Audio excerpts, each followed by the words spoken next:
नाशिकच्या नारायणगडावर होणाऱ्या दसरा मेळाव्याला मनोज जरांगे पाटील हेलिकॉप्टरमधून एंट्री करणार आहेत. मराठा बांधवांनी केलेल्या आग्रहाखातर जरांगेंनी मराठा बांधवांची मागणी मान्य केलेली आहे आणि हेलिकॉप्टरनं ते इथं एंट्री करणार आहेत. नारायणगडावर हा दसरा मेळावा पार पडणार आहे. पहिला दसरा मेळावा मनोज जरांगेंचा होता.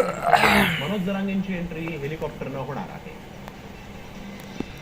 मराठा बांधवांनी विनंती केली आणि ती मी मान्य करतो असं यावेळेस त्यांनी म्हटलं.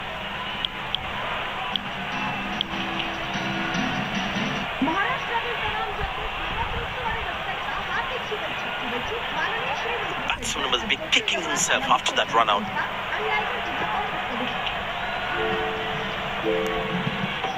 हा माझा सीव्ही, तुमचा सीव्ही खूप चांगला आहे. Easy enough.